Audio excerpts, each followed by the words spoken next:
Welcome to my channel. I hope today's story captures your interest and leaves you wanting more.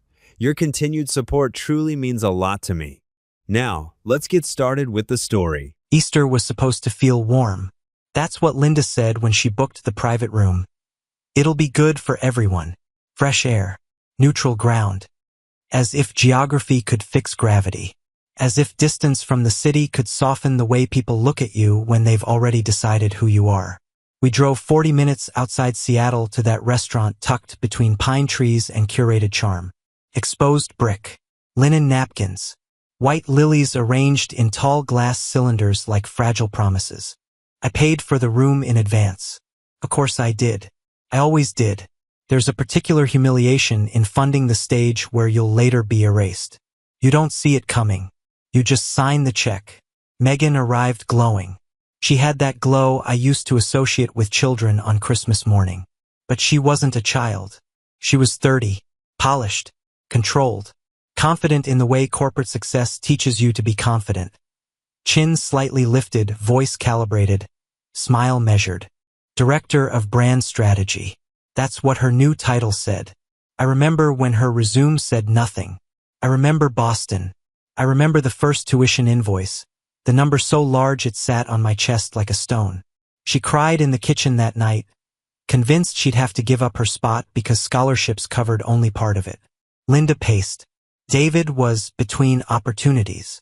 I logged into my account without drama. Transferred the money. I told her, focus on school. That was my role. Remove obstacles. Quietly. When her portfolio looked weak, I stayed up until midnight reviewing drafts. When she doubted herself after a failed internship interview, I drove her back to campus and told her rejection was currency. You collect it before success pays out. When she needed introductions in Chicago, I called in favors I had earned over decades. I didn't demand credit. I assumed proximity was enough. At the brunch table, glasses clinked. Silverware tapped porcelain. Someone mentioned the promotion and the room shifted.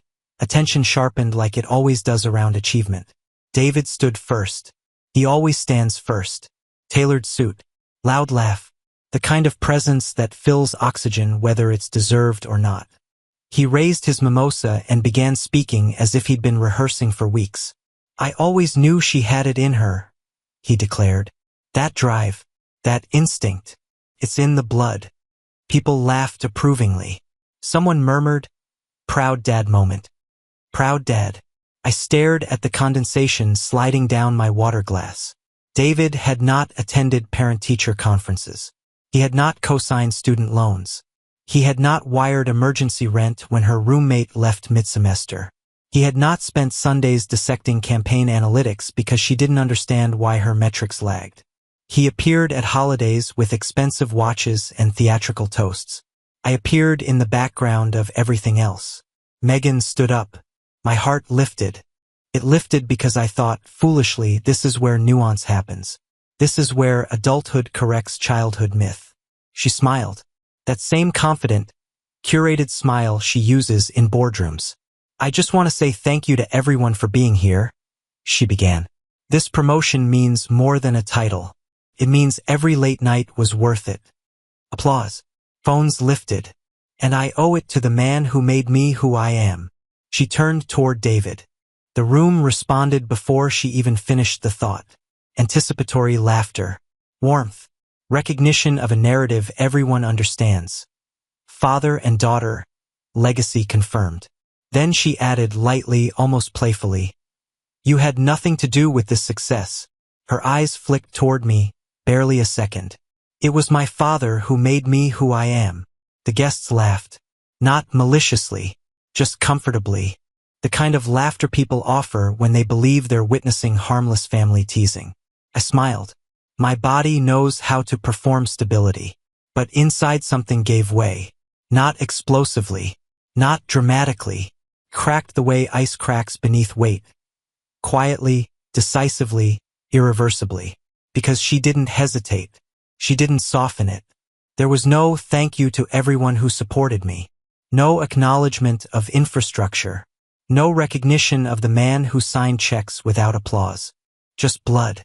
Just lineage. just the story that was easiest to tell. I looked at Linda, my wife. She adjusted her napkin. That small gesture, that careful smoothing of linen, will stay with me longer than the laughter, because it meant she heard it, she understood it, and she chose not to disturb it. Not even a mild correction. Not even a polite, "We've all supported Megan in different ways." Nothing. In that moment I understood my place. I was not her husband in that room. I was a sponsor. The brunch continued. Plates were cleared. More champagne poured. Megan moved from guest to guest, radiant, retelling stories of her promotion. David basked in proximity to her glow. No one asked about Boston. No one mentioned Chicago. No one referenced the years I worked double contracts to maintain stability during market downturns. I existed at the table, but I did not exist in the narrative. On the drive home, the silence was thick. I waited. I gave Linda space to speak first because I still believed partnership required invitation. Finally, she sighed. "You're taking this too personally. Too personally. As if erasure were an abstract concept." "She's just proud of her father," she continued. "You know how important that is to her." Important, yes. So was tuition. So were introductions. So were late-night drives and quiet financial rescues. But those are not cinematic moments. They don't photograph well. I asked her softly, "Did it not bother you?" She stared out the window. "It wasn't the time to make it awkward. Not the time. There is never a time," I realized. Because discomfort threatens harmony. And I had become the man expected to absorb discomfort silently to preserve it. That night I didn't argue. I didn't accuse. I went into my office and opened the drawer where financial statements lived in tidy folders. I reviewed everything. Joint accounts. Investment portfolios. The seed capital I had set aside for Megan's future business idea. The one she had pitched to me privately months ago. "When I'm ready to launch," she'd said, "I know you'll help." Yes, she knew, because I always had. I wasn't angry. That surprised me. I was clear. There's a difference. Anger is loud. Clarity is surgical. 3 weeks passed before I filed for divorce. In those weeks I observed. Megan posted photos from Easter with captions about "grateful for my dad." David commented publicly. Linda liked every comment. No one tagged me. I didn't correct it. I didn't need to. The paperwork was methodical. I closed joint accounts. Canceled the investment fund quietly. Reviewed the car lease, Megan's company car. Technically under my credit because her agency required a cosigner during probation. Interesting detail. I contacted a realtor about the house in the Seattle suburbs. My name alone was on the deed. I had insisted years ago, for simplicity. Linda had never objected. Facts are quiet weapons. I never raised my voice. I never staged confrontation. I simply began removing the scaffolding. There is something almost peaceful about withdrawing from a structure that never fully included you. The morning after the papers were filed, I woke before sunrise. I made coffee in the same kitchen where Megan once spread textbooks across the island and cried about midterms. I looked around that house, the furniture I chose, the mortgage I paid, the roof I maintained, and felt no bitterness. Just comprehension. I had mistaken endurance for love. I had mistaken provision for belonging. I had believed that staying, consistently, quietly, reliably, would one day equal recognition. But presence without respect becomes background noise. And I had been background noise for years. Easter brunch didn't create the fracture. It revealed it. The toast didn't wound me. Confirmed what had long been true. I was useful, but I was not claimed. And when a man realizes he is tolerated but not defended, something fundamental shifts. You stop negotiating for space. You reclaim it. I didn't make a scene in that restaurant. I didn't slam a glass down. I didn't walk out. I paid the bill. I tipped generously. I held the door open for everyone as they left. And then, 3 weeks later, I stood up from the table of my own life. Quietly, decisively, without applause. The morning after I filed for divorce, nothing looked different. That's the strange part about collapse. It rarely announces itself with broken glass. It starts with paperwork. Linda was still asleep when I left for my attorney's office. The house was quiet, washed in that pale Seattle light that makes everything look innocent. I remember pausing at the doorway, listening to the hum of the refrigerator, the ticking wall clock, the ordinary sounds of a life that believed it was stable. Stability is often just ignorance with good lighting. By noon, signatures were dry. The petition was filed. No drama, no accusations. Just a legal acknowledgement that partnership had dissolved long before anyone admitted it. I didn't rush home. Instead, I sat in my car and reviewed numbers. Joint accounts closed. Credit extensions terminated. Investment project canceled. That one lingered in my mind. Megan's idea had been ambitious. A boutique digital strategy firm built on the contacts I had spent 30 years cultivating. I had quietly set aside capital for her launch. Not a loan, a gift, because I believed in continuity, in legacy, in building forward. I called my financial advisor and redirected the funds. No bitterness, just recalibration. Then I reviewed the car lease. Megan's new company vehicle, a sleek German sedan she had proudly posted online the week after her promotion. The agency required a strong cosigner during her probationary period. She had called me then. Just temporary, she'd said. It'll look better if you're on it. I had agreed without hesitation. Temporary is a dangerous word.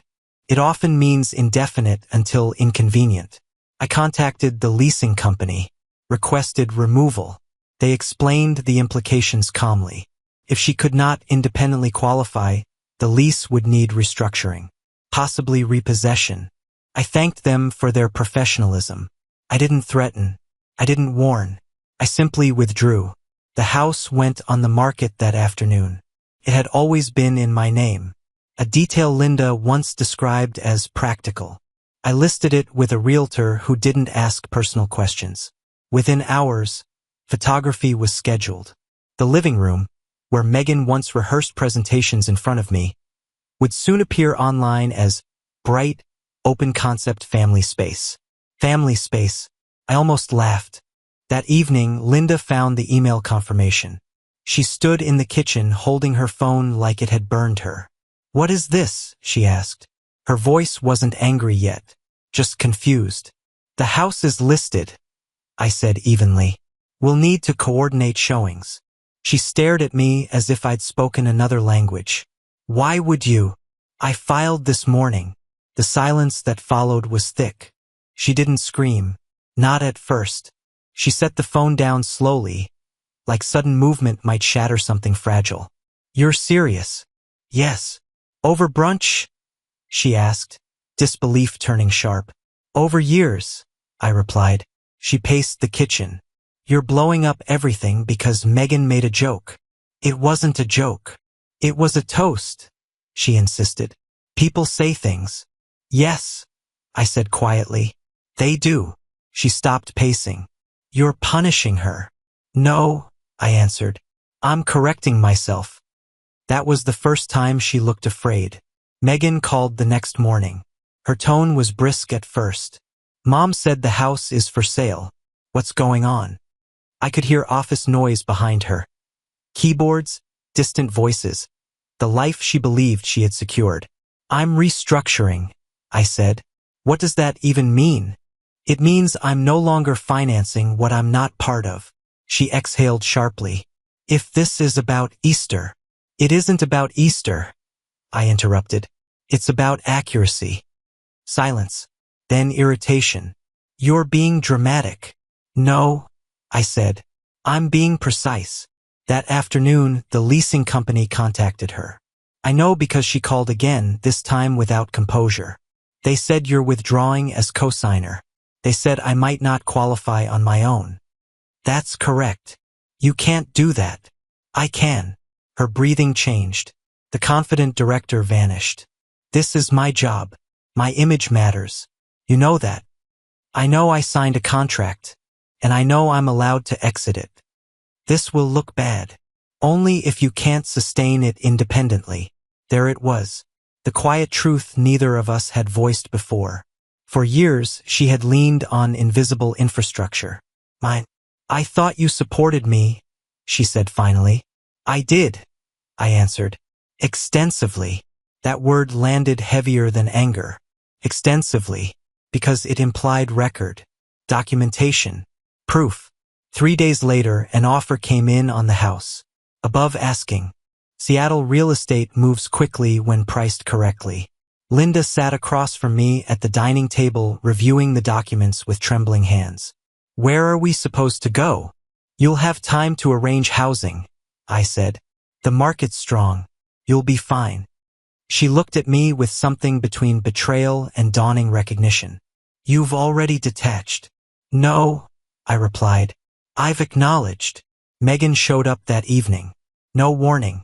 She walked into the house without knocking, the way she always had. Confidence still wrapped around her, but thinner now. They're saying my credit history isn't strong enough alone, she said without greeting. The lease might convert to a higher payment. Or, she swallowed, or they'll take it back.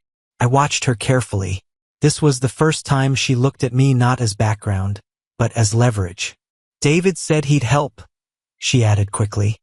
He just needs time. Time. Another dangerous word. And your promotion? I asked. It's probationary, she admitted. 6 months performance review. Performance review. Interesting how success reveals its conditions only when support withdraws. She paced the living room, the same living room soon to belong to strangers. You're making everything harder than it needs to be. No, I said calmly. I'm making everything accurate. Accurate? She snapped. You're proving a point. Yes, I answered. That stopped her, because she expected denial, or guilt, or negotiation. Instead, she received confirmation. I was proving a point. Not loudly, not publicly, but definitively. Linda tried to mediate. We can work this out, she insisted. There's no need for extremes. Extremes, I repeated softly. Extreme is being erased in public and told not to take it personally. Megan's jaw tightened. I didn't erase you. You clarified me, I said. She didn't understand at first, so I explained. For years, I believed I was part of your foundation. You corrected that belief. Now I'm adjusting accordingly. Her confidence flickered again. So what, you're just done? Yes. No drama. No raised voice. Just yes. The paperwork reached her agency by the end of the week. Lease restructuring. Cosigner removed. Higher monthly obligation pending credit review. The laughter from Easter did not echo anymore. It had been replaced by phone calls, by meetings, by uncomfortable conversations with HR about financial stability. David promised to handle it. He always promises. A month later, I heard through Linda that his business had encountered legal complications, regulatory scrutiny, cash flow issues. He disappeared as efficiently as he had always appeared. The applause left with him. Megan's probationary review did not go as expected. Leadership requires stability, focus, independence. Stress shows, cracks widen. Linda asked to meet me in the house one last time before closing. Empty rooms amplify truth. I agreed, because I wanted to see if clarity had reached them yet, and because I needed to say one final thing. Not in anger, but in completion. By the time Linda asked to meet, the house no longer felt like ours. The furniture was still there, but it already belonged to memory. Walls stripped of photographs. Nail holes exposed like small, honest wounds. The realtor's lockbox hung on the front door. Cold, impersonal, metallic. A quiet reminder that ownership is a temporary illusion. I arrived early. I walked through each room slowly, not sentimentally, clinically. The kitchen island where Megan once spread textbooks and cried over exam scores. The hallway where Linda had once leaned into me after arguments with David about missed child support. The master bedroom where I lay awake too many nights convincing myself patience would eventually be rewarded with respect. Patience is not the same as value. The house echoed now. Even my footsteps sounded detached. Linda came first. She stepped inside like a visitor. No makeup, no rehearsed composure, just fatigue. The kind that comes when denial finally runs out of oxygen. "Thank you for agreeing to talk," she said. I nodded. We stood in the living room facing each other, the emptiness between us more honest than any furniture ever was. "Megan's coming," she added quietly. I wasn't surprised. 3 weeks earlier, laughter had filled a restaurant room under white lilies. Now we stood under bare ceiling lights in a house about to belong to strangers. Consequences don't shout. They rearrange. Megan arrived without knocking. No confidence this time. No director's posture. No curated tone. She looked smaller. Not physically. Structurally. She glanced around the empty room, and I saw it register, the finality. "This is really happening," she murmured. "Yes," I said. Linda moved first. "We don't have to do this like enemies," she pleaded. "We can find a compromise." Compromise. An interesting word when one side has carried the weight for years. "There was already a compromise," I replied. "I stayed. I provided. I absorbed. That was the compromise." Megan stepped forward. "I didn't mean to disrespect you." "You did," I said calmly. Silence fell. She wasn't used to direct answers. "I was celebrating my father," she insisted. "That doesn't mean you didn't help." "Help?" I repeated. The word hung in the air. "I didn't help," I said. "I financed. I guided. I connected. I stayed." She opened her mouth to respond, then closed it. Linda tried again. She was caught up in the moment. "No," I said. She was honest in the moment. That's what they struggled with. Not my actions. My clarity. Megan's voice softened. "The lease situation is temporary. I can manage it. It's just harder now." "Yes. And Dad's situation." "I know," I interrupted gently. "He disappeared." Her eyes flickered. "Because that was the pattern." David appeared for applause and vanished for responsibility. The promotion had been probationary. The added financial strain exposed cracks in her performance. Stress affects judgment. Confidence without foundation wavers. Her 6-month review came early. Not a termination, but a demotion of expectations. Leadership requires stability. Her supervisor had told her, according to Linda, "We need reliability." Reliability. I almost smiled at the irony. For years, I had been reliability personified. Invisible infrastructure, emotional and financial ballast. But infrastructure is rarely thanked until it collapses. Megan stepped closer to me. "For the first time," she said carefully, "I understand what you were doing." I studied her face. Understanding born from loss is different from understanding born from gratitude. "You understand dependency," I corrected. She flinched. "I never wanted to depend on you," she said quickly. "You did," I replied. "You just didn't want to acknowledge it." Linda's eyes filled. "We should have defended you." Yes, that was the center of it. Not money, not leases, not houses. Defense. Partnership requires defense. When someone publicly diminishes your spouse and you remain silent, you choose a side. "I wasn't asking for applause," I said quietly. "I was asking not to be erased." The room felt colder. Megan's shoulders dropped. "I thought you'd always be there." "That was the mistake," I answered, because I had allowed that belief to form. I had been constant, predictable, endlessly accommodating. When something is always present, people stop evaluating its cost.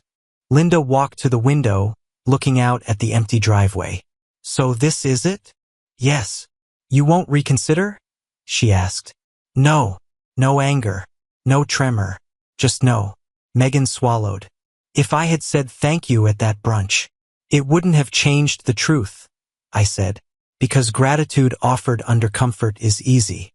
Respect offered under pressure is real." "You're choosing pride over family," Linda whispered. I shook my head slowly. "I'm choosing alignment," I said, "between what I am and how I'm treated." Megan's voice cracked slightly. "So what are we supposed to do now?" It was the same question she'd asked when the lease shifted. When dependency breaks, the first reaction is confusion. You build independently, I said, or you redefine what family means. But not with me. That was the moment it landed. Not anger, not revenge. Finality. The house felt enormous in its emptiness. Megan looked around again, and for a second I saw something like memory flicker behind her eyes. Late-night study sessions, holiday mornings, ordinary domestic stability. "Do you hate us?" she asked suddenly. No, that surprised her. "No," I said. "I see you." Sometimes being seen without illusion feels harsher than being hated. Linda turned back toward me. "We can still fix this." I held her gaze. "Respect doesn't appear after loss," I said slowly. "It has to exist before it." No one spoke after that. There was nothing left to negotiate. The buyer's inspection was scheduled for the next morning. Escrow already in motion. Documents awaiting signatures. Facts are steadier than feelings. Megan stepped closer one last time. "If things change." "They won't," I replied. Not because reconciliation is impossible, but because the dynamic had been exposed beyond repair. Once you understand your role in a structure, you cannot unknow it. Linda walked toward the door first. Megan followed. At the threshold, she hesitated. "For what it's worth," she said softly. "I did learn from you." I believed her. But learning after dismissal doesn't restore partnership. They left. The house swallowed the sound of the door closing. I stood alone in the empty living room and felt something unexpected. Not bitterness. Not triumph. Release. For years, I had played the role of convenient stability. The man who would always absorb impact so others could shine. But shine built on erasure is not legacy. It's illusion. The sale closed 2 weeks later. I moved to Denver. New house. Smaller. Intentional. No shared accounts. No silent negotiations. No Easter toasts waiting to correct me publicly. Sometimes I think about that brunch. The white lilies. The laughter. The precise moment clarity arrived disguised as humor. I don't resent it. I'm grateful for it. Because sometimes the only way people take you seriously is when you stand up from the table and never return. Denver feels different in the mornings. The air is thinner here, sharper. It forces your lungs to work honestly. There's no coasting at this altitude. You either adjust or you suffocate. I chose to adjust. The house I bought is smaller than the one in Seattle. No grand foyer.